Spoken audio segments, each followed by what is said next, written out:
হরে কৃষ্ণা। আজ অন্নকূট মহোৎসব নিয়ে আমি আপনাদের সাথে একটি ভিডিও শেয়ার করছি।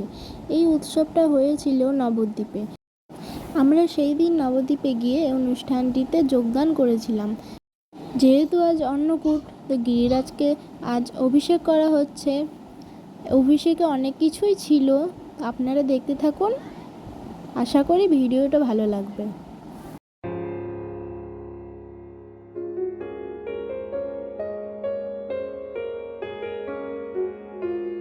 সকল ভক্তবৃন্দরা এখানে একে একে গিরিরাজকে অভিষেক করে নিচ্ছে। আর লাস্ট সিনে এখানে ডাবের জল আর 5 ফল দিয়ে ঝর্ণা অভিষেক করা হবে। তো আপনারা দেখতে থাকুন। আমার তো এই অনুষ্ঠানটি খুব ভাল লেগেছে। আপনাদের কেমন লেগেছে এই অনুষ্ঠানটি অবশ্যই কমেন্ট করে জানাবেন।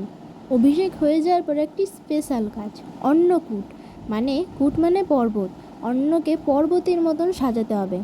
এখানে অনেক স্পেশাল আইটেম দিয়ে এখানে অন্নকূট করা হয়েছে, আর তার উপরে গিরিরাজ আর গোপাল সোনাকে বসিয়ে দেওয়া হয়েছে। আর এখানে অনেক আইটেম ছিল, খাজা, গজা, বোঁদে ইত্যাদি ইত্যাদি, আলুর দম। তো আপনারা দেখে নিন। তা আজকে আমরা প্রসাদ পেয়ে আবার মায়াপুরে চলে গেছিলাম। মায়াপুরে এটা ছিল প্রভুপাদের পুষ্প সমাধি মন্দির। আজকের দিনটা অনেক আনন্দে কাটলো।